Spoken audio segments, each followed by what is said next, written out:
நண்பர்களே, இன்னும் ஒரு இனிய காலை பொழுதில் தீதும் நன்றும் நிகழ்ச்சியில் உங்களை சந்திப்பதில் மிக்க மகிழ்ச்சி அடைகிறேன். இன்றைக்கு டிசம்பர் 29 தேசிய செய்தித்தாள் தினம், நேஷனல் நியூஸ் பேப்பர் டே. இந்த தினம் எதற்காக கொண்டாடப்படுகிறது? செய்தித்தாள்களுடைய வரலாறு என்பது என்ன? செய்தித்தாள்கள் நம்முடைய வாழ்க்கையில், சமூக வாழ்க்கையில், தனிப்பட்ட வாழ்க்கையில் வைக்கக்கூடிய முக்கியத்துவம் என்பது என்ன? இதை பற்றித்தான் நாம் இந்த தினத்தில், தேசிய செய்தித்தாள் தினத்தில் பேசப்போகிறோம். 1870ஆம் ஆண்டு இந்தியாவின் முதல் செய்தித்தாள் தொடங்கப்பட்டது.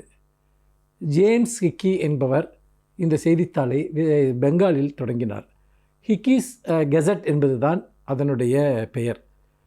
அவர் தொடங்கிய அந்த செய்தித்தாள் அப்பொழுது பலவிதமான நெருக்கடிகளை சந்தித்தது. முக்கியமாக நீங்கள் பார்த்தீர்கள் என்றால், அரசுக்கும் அவருக்கும் இடையே அப்போதே கூட மோதல்கள் இருந்தன. சில செய்திகளை வெளியிடுவது தொடர்பாக, தணிக்கை தொடர்பாக எல்லாம் பிரச்சனைகள் எழுந்தன.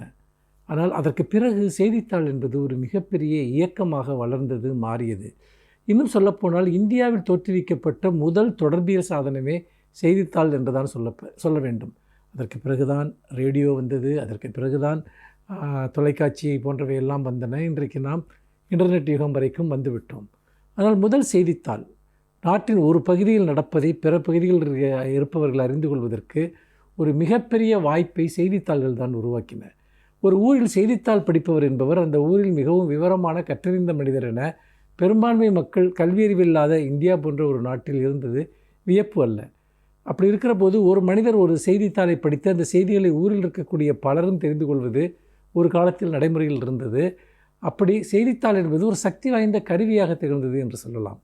முக்கியமாக இந்திய சுதந்திர போராட்டம் நடந்த காலத்தில் செய்தித்தாள்கள் சுதந்திர போரில் மிகப்பெரிய பங்கை வகித்தன. நாடு முழுக்க காந்தியினுடைய கொள்கைகளை பரப்புவதற்காக காந்தி நடத்திய செய்தித்தாள், தமிழ்நாட்டில் பாரதி நடத்திய செய்தித்தாள், சுதேசமித்திரன் போன்ற பத்திரிகைகள், இவையெல்லாம் விடுதலை வேட்கையை, விடுதலை எழுச்சியை மக்கள் மனதில் பெரிதும் விதைத்தன. ஜனநாயகத்தின் 4 தூண்களில் ஒன்றாக செய்தித்தாள்கள் வர்ணிக்கப்பட்டன என்று சொன்னால், இந்த நம்முடைய ஒரு ஜனநாயக அமைப்பிற்கு அவை எவ்வளவு முக்கியம் என்பதை நாம் தெரிந்து கொள்ளலாம்.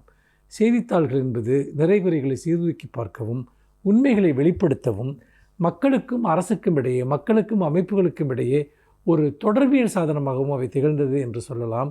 செய்திகளின் வழியாக மக்கள் தங்கள் உலகத்தை புரிந்து கொண்டார்கள், தாங்கள் எத்தகைய உலகத்தில் வாழ்கிறோம் என்பதை புரிந்து கொண்டார்கள். இந்திய சுதந்திரத்திற்கு பிறகு செய்தித்தாள்களுடைய எண்ணிக்கை பெருகியது. மிகப்பெரிய அளவிற்கு லட்சக்கணக்கான பிரதிகள் இருக்கக்கூடிய செய்தித்தாள்கள் நாடு முழுக்க உருவாகின. காலையில் எழுந்ததும் செய்தித்தாள்களோடு அந்த நாளை தொடங்குவது என்பது மக்களுடைய வாழ்க்கையின் ஒரு அன்றாட பகுதியாக அது மாறிவிட்டது என்று கூட நாம் சொல்லலாம். இதில் மிக முக்கியமாக நாம் பார்க்க வேண்டிய விஷயம் என்னவென்று கேட்டால், இந்த செய்தித்தாள்கள் மற்ற எவ்வளவோ ஊடகங்கள், தொலைக்காட்சி, யூடியூப் போன்ற எவ்வளவோ இருந்தால் கூட, வானொலி போன்றவை இருந்தால் கூட, ஒரு விஷயத்தை சீர்தூக்கி பார்த்து அலசி ஆராய்ந்து வெளிப்படுத்துபவை செய்தித்தாள்கள் தான். ஆனால் இன்றைக்கு பத்திரிகைகள் கடந்த 10-12 வருடங்களாக மிகப்பெரிய நெருக்கடியை சந்திக்கின்றன. பேடு நியூஸ் என்பவை ஒரு மிகப்பெரிய பிரச்சனையாக மாறியிருக்கிறது. பணம் கொடுத்து செய்திகளை வெளிப்படுத்துவது, உண்மைகளை பேசக்கூடிய பத்திரிகையாளர்கள் ஒடுக்குமுறைக்கு ஆளாகிறார்கள். பெரிய நிறுவனங்கள் நடத்தக்கூடிய பத்திரிகைகள் பல சமயங்களில் அதிகார சக்திகளுக்கு பணிந்து உண்மைகளை மூடி மறைப்பதோ அல்லது திரிக்கப்பட்ட உண்மைகளை பேசுவதோ இன்றைக்கு நடைமுறையில் இருக்கிறது. இப்படி பார்க்கிற போது செய்தித்தாள்கள், நிறைய பத்திரிகையாளர்கள் இன்றைக்கு ஒரு சிறைக்கு அனுப்பப்படுகிற நிலையோ அல்லது கொலை செய்யப்படுகிற நிலையோ கூட இருக்கிறது. பத்திரிகை சுதந்திரத்தில் உலக அளவில் இந்தியா மிக மிக கீழான நிலையில் இருக்கிறது என்பதையும் நாம் இந்த தினத்தில் வருத்தத்துடன் நாம் நினைவு கூற வேண்டியிருக்கிறது. எப்படி பார்த்தாலும் சுதந்திரமான பத்திரிகைகளே மக்களுடைய சுதந்திரமான வாழ்வுக்கு அடிப்படை என்பதை இந்த நாளில் நாம் நினைவு கூறுவோம். மீண்டும் இன்னும் ஒரு புதிய சிந்தனையோடு உங்களை சந்திக்கிறேன். நன்றி, வணக்கம்.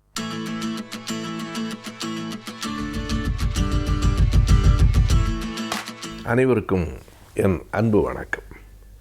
பேச்சு வழக்கில் ஒரு தொடர் அடிக்கடி பயன்படுத்தப்படுவதுண்டு. அவர் அந்த பணியில் ஈடுபாட்டோடு இருக்கிறாரா, அந்த வேலைகளில் தன்னை ஈடுபடுத்தி கொண்டு செய்கிறாரா என்று கேட்டால் சில நேரங்களில் இப்படி விடை சொல்லுவார்கள், அவர் கொஞ்சம் பட்டும் படாமலும் தான் இருக்கிறார். இந்த பட்டும் படாமலும் இருப்பது என்பதற்கு என்ன பொருள்? இது தமிழில் மட்டுமல்ல, ஆங்கிலத்திலும் கூட ஒரு புகழ்பெற்ற தொடர் அட்டாச்சு டிட்டாச்மெண்ட் என்று சொல்லுவார்கள். அட்டாச் என்றால் ஈடுபாட்டோடு இருப்பது, டிட்டாச்மெண்ட் என்றால் ஈடுபாடு இல்லாமல் இருப்பது. இதற்கு என்ன பெயராம்? அட்டாச்சு டிட்டாச்மெண்ட் என்பார்கள். அதாவது பற்று இருப்பது போல பற்றின்மையாக இருப்பது. இன்னமும் இதற்கு நாம் மிக எளிமையான ஒரு எடுத்துக்காட்டு சொல்ல வேண்டும் என்றால், தாமரை இலை தண்ணீர் போல இருப்பது என்று சொன்னால் எல்லோருக்கும் புரியும். அதுதான் பட்டும் படாமலும் இருப்பது. தாமரை இலையின் மீது தான் தண்ணீர் இருக்கிறது, ஆனால் அந்த இலையோடு தண்ணீர் ஒட்டி கொண்டு இருக்கவில்லை. கொஞ்சம் சாய்த்தால் அந்த தண்ணீர் கீழே விழுந்துவிடும். இலைக்கும் வலிக்காது, தண்ணீருக்கும் வலிக்காது. அதுதான் பட்டும் படாமல் இருப்பது. இப்படி இருப்பது சரியான போக்குதானா என்று கேட்டால் இதனை நாம் இரண்டாக பார்க்க வேண்டும். ஒன்று, பொறுப்போடு செயல்பட வேண்டிய இடங்களில் பட்டும் படாமலும் இருப்பது சரியில்லை.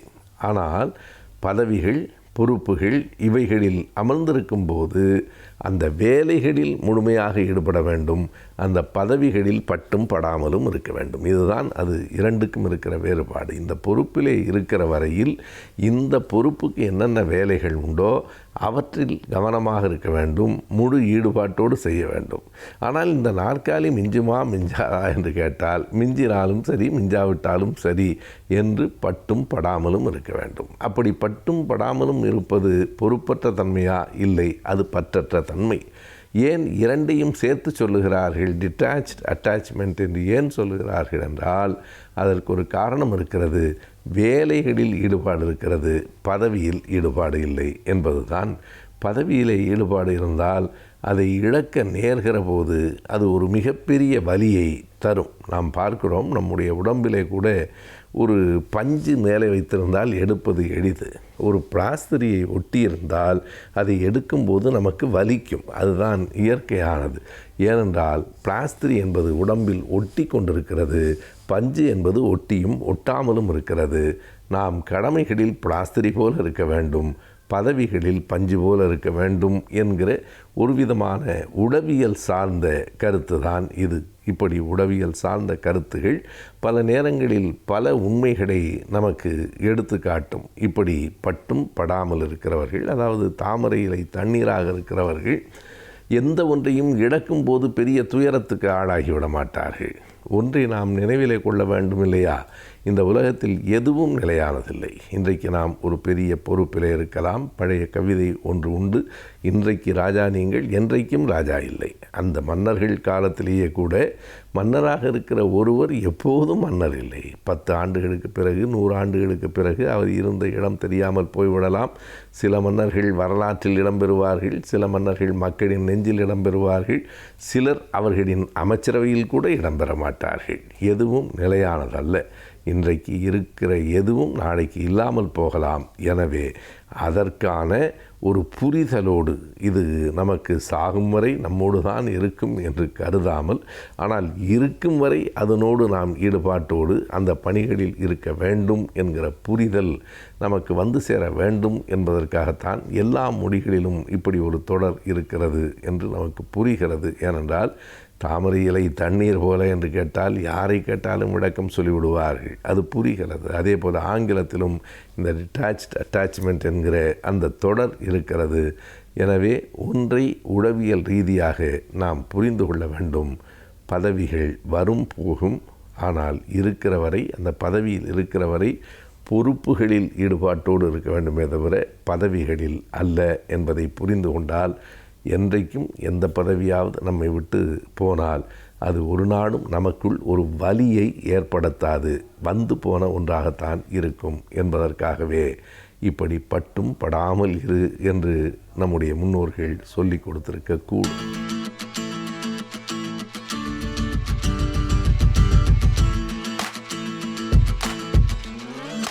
கலைஞர் டிவி நேயர்களுக்கு வணக்கம். இன்றைக்கி நம்ம முதியோர்களுக்கான தடுப்பூசியை பற்றி ஒரு சில நிமிஷம் பேசணும். இப்போது தடுப்பூசினாலே நம்ம எல்லாரும் என்ன நினைக்கிறோம்? குழந்தைகளை பற்றி தான் நினைக்கிறோம். அப்படி நினைக்கிறது ரொம்ப தப்பு. தடுப்பூசிங்கிறது எதுக்கு போடுறது? பாதுகாப்புக்காக, அதாவது ஒரு வியாதி வராமல் இருக்கிறதுக்காக. குழந்தைகள் ரொம்ப முக்கியமான ஒரு விஷயம், எல்லோரும் ஒத்துக்க வேண்டிய விஷயம். அவங்களோட எதிர்ப்பு சக்தி ரொம்ப கம்மி, அதனால தான் தடுப்பூசி போடுறோம். நல்ல விஷயம், வரவேற்க வேண்டிய விஷயம். ஆனால் மக்கள் யோசிக்கணும், ஏன் குழந்தைகளுக்கு மாத்திரம்தான் எதிர்ப்பு சக்தி கம்மியா? ஒரு உதாரணம் சொல்கிறேன். இப்போது கர்ப்பிணிகளுக்கு வந்து டெட்னஸ் டாக்சைடு டிடி செப்டிக் ஊசி போடுறோம். அது எல்லாருமே போடுவாங்க. எந்த கர்ப்பிணியும் வந்து வேண்டாம்னு சொல்ல மாட்டாங்க.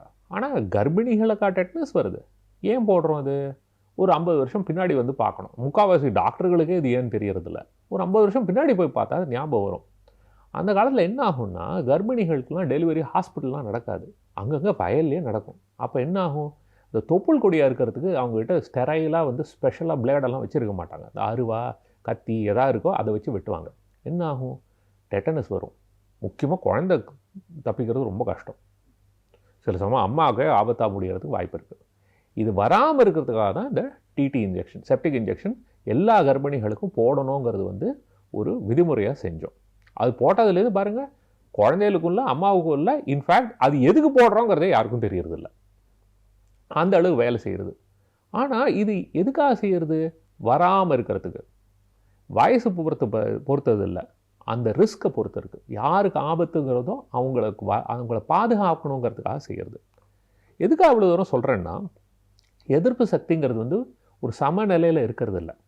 பிறக்கும்போது நம்ம எதிர்ப்பு சக்தி ரொம்ப வீக்காக இருக்குது. ஏன்னா நிறைய கற்றுக்க வேண்டிய விஷயம். வருஷங்கள் ஆக தான் நம்ம எதிர்ப்பு சக்தி ஓரளவுக்கு மெச்சூரிட்டி, அதாவது வளர்ச்சி அடையும். அதுக்கு தான் இந்த தடுப்பூசியெல்லாம் போட்டு அதுக்கு வந்து எஜுகேஷன், அதுக்கு வந்து சொல்லிக் கொடுக்குறோம். அதே மாதிரி வயசாக அது தானாகவே திரும்ப இறங்க ஆரம்பித்தோம். ஸோ முதியோர்களுக்கும் வந்து எதிர்ப்பு சக்தி குறையிறது சகஜம். இந்த மாதிரி இருக்கும்போது அவங்களுக்கும் இந்த மாதிரி வியாதிகள் வரத்துக்கான வாய்ப்பு ரொம்ப ஜாஸ்தி. ஆனால் அவங்களோட பாதுகாப்பை பற்றி யாருமே பேசுகிறது கிடையாது. இது கொஞ்சம் கவலையான விஷயந்தான். ஏன் இதை சொல்கிறேன், இப்போது நிமோனியா ஊசி வந்து குழந்தைகளுக்கு இப்போ போட போகிறாங்கன்னு சொல்லிட்டு இருக்காங்க, வரவேற்க வேண்டிய விஷயம். ஆனால் இப்போ இந்த நிமோனியா காய்ச்சல்னு பார்க்கும்போது குழந்தைகளுக்கு வரத்துக்கு வாய்ப்பு அதிகம். ஆனால் இதனால் உயிர் சேதங்கிறது ரொம்ப ரொம்ப ரொம்ப ரொம்ப அபூர்வம். இதே நிமோனியா வந்து 65 வயசுக்கு மேலே இருக்கிறவங்கள பார்த்தா அவங்களுக்கும் வாய்ப்பு ரொம்ப அதிகம். ஆனால் அவங்களில் உயிர் சேதம் ரொம்ப ஜாஸ்தி. அதாவது குழந்தைகளுக்கு வந்ததுன்னா உயிர் சேதம் 1% கம்மி.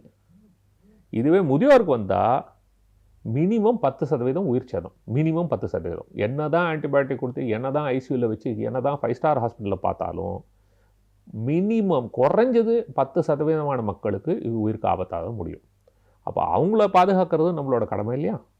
அதை பற்றியும் சில பேர் நிறைய பேர் யோசிக்கணும். இதில் நிறைய விஷயங்கள் இருக்குது. இது அந்த வியாதிங்கிறது மாத்திரம் இல்லை.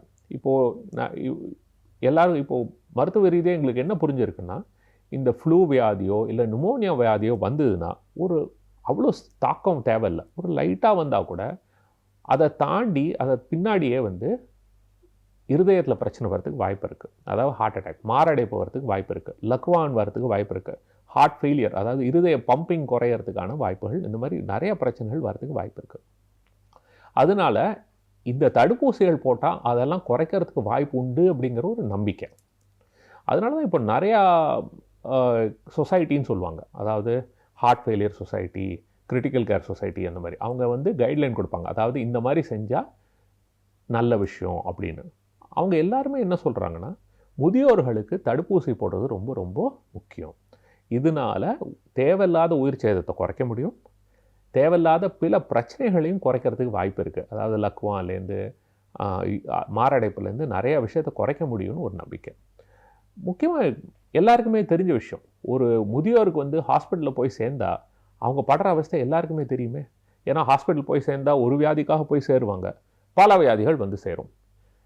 கீழே விழுந்து இடுப்பு உடையும், ரத்த கட்டி வரும், மூளையில் ஏதாவது பிரச்சனை வரும், இந்த மாதிரி எத்தனையோ பிரச்சனைகள் வரதுக்கு வாய்ப்பு இருக்குது. ஸோ கூடுமான வரைக்கும் நம்ம ஆஸ்பத்திரி போகாமல் நம்ம பாதுகாக்கிறதுக்கு தான் ரொம்ப ரொம்ப முக்கியம். அதில் தடுப்பூசியும் ஒரு முக்கியமான ஒரு பாகமாகும். ஸோ என்ன சொல்ல வரேன்னா, 65 வயசு ஆயிடுத்துனாலே நம்ம நிறையா தடுப்பூசியை பற்றி யோசிக்க வேண்டியது இருக்குது. இதில் முக்கியமாக வந்து இந்த இன்ஃப்ளூயன்ஸா தடுப்பூசி தான் ரொம்ப எல்லா நாட்டிலையுமே முக்கியம்னு சொல்கிற விஷயம். ரெண்டாவது வந்து இந்த நிமோனியா ஊசி. இந்த நிமோனியா ஊசி வாழ்க்கையில் ஒரு தடவை தான், அது ரொம்ப ஈஸி. ஆனால் இந்த ஃப்ளூ ஊசி வந்து வருஷத்துக்கு ஒரு தடவை. ஏன்னா இந்த ஃப்ளூங்கிறது வந்து வருஷம் மாறுறதுனால அதுக்கு தகுந்த மாதிரி ஊசியும் மாறும். வருஷம் போடுறது ரொம்ப நல்லது. இதில் சைடு எஃபெக்ட்னு ஒன்றும் பெரிய விஷயமே கிடையாது, ரொம்ப ஈஸியானது.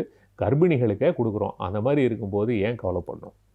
சின்ன சின்ன குழந்தைகளுக்கும் கொடுக்குறோம். அதனால் இதை பற்றி கவலைப்படவே வேண்டாம். இது நல்ல ஒரு எஃபெக்ட், அதாவது இதனால் பயன் நிறையா இருக்குது. இதை பற்றி தேவையில்லாமல் யோசிக்கக்கூடாது. இதை தவிர மற்ற சில பேருக்கும் இதை பற்றியெல்லாம் யோசிக்கணும். என்ன, ஏற்கனவே உடலில் வந்து சில வியாதிகள் இருக்கிறவங்க, அதாவது சிறுநீரக பிரச்சனை இருக்கிறவங்களுக்கு எதிர்ப்பு சக்தி கொஞ்சம் பிரச்சனை தான். அவங்களுக்கு அடிக்கடி பல இன்ஃபெக்ஷன் வரதுக்கு வாய்ப்பு இருக்குது. அதே மாதிரி இருதய வியாதி இருக்கிறவங்க, நுரையீரலில் பிரச்சனை இருக்கிறவங்க, ஈரலில் பிரச்சனை இருக்கிறவங்க, இப்போது கல்லீரல் மண்ணீரல் அந்த மாதிரி வியாதிகள் ஏதாவது இருந்ததுன்னா, இந்த மாதிரி இல்லை எதிர்ப்பு சக்தி கம்மியாக இருந்ததுன்னா, கேன்சர் வைத்தியம், ஸ்டீராய்டு வைத்தியம், எய்ட்ஸ் வியாதி, இந்த மாதிரி வியாதிகள் இருந்தாலுமே எதிர்ப்பு சக்தி கொஞ்சம் மற்றவங்களோட கொஞ்சம் கம்மி தான். இந்த மாதிரி மக்களுக்கு வந்து இந்த மாதிரி தடுப்பூசி போடுறதுங்கிறது ரொம்ப நல்ல விஷயம். பிற்காலத்தில் பிரச்சனை வராமல் பாதுகாக்கலாம். இப்போது இந்த பிரச்சனை வந்தால் நம்ம ட்ரீட்மெண்ட் எடுக்கலாமே, இதுக்கெல்லாம் வைத்தியம் இருக்கேன்னு நிறைய பேர் சொல்கிறாங்க. ஆனால் ஒன்று ஞாபகம் வச்சுங்க, வருமுன் காப்போம் தான் நல்லது. வந்த பின் நம்ம அவஸ்தைப்படுவோம், வைத்தியம் பண்ணுவோம்னா தடுப்பூசியோட வேலை எங்கே, ஒரு வியாதியோட வைத்தியத்தோட வேலை எங்கே? ரெண்டாவது, என்னதான் பர்ஃபெக்ட் வைத்தியம் பண்ணாலும் நான் சொன்ன மாதிரி ஒவ்வொரு வியாதியிலும் ஓரளவுக்கு உயிர் சேதம் இருக்குது. அதை குறைக்க முடியாது. அதை குறைக்கணும்னா அதுக்கு ஒரே வழி வராமல் பார்த்துக்கிறதுக்கு தான். ஸோ இப்போ வீட்டில் வந்து நீங்கள் எவ்வளோக்கு எவ்வளோ குழந்தையெல்லாம் நீங்கள் வந்து பாதுகாப்பாக பார்த்துக்கிறீங்களோ, அவங்களுக்கு வந்து தடுப்பூசியெல்லாம் போட்டு அவங்க உடம்பை நன்னா பார்த்துக்கிறீங்களோ, அதே மாதிரி உங்கள் வீட்டில் இருக்கிற முதியோரையும் கொஞ்சம் கவனிக்கிறது ரொம்ப நல்ல விஷயம். அவங்களுக்கு இதுக்கு தகுந்த மாதிரியான தடுப்பூசிகள்லாம் போட்டு அவங்களோட ஆரோக்கியத்தையும் நம்ம நன்னா கவனிச்சுட்டோம்னா, அவங்க வந்து மேற்கொண்டு யார் மேலேயும் பாரமாக இல்லாமல் ஒரு சுதந்திரமாக இருக்கிறதுக்கு ஒரு நல்ல வாய்ப்பு இருக்குது. இது பொதுமக்கள் எல்லாரும் உணரணும். நன்றி, வணக்கம்.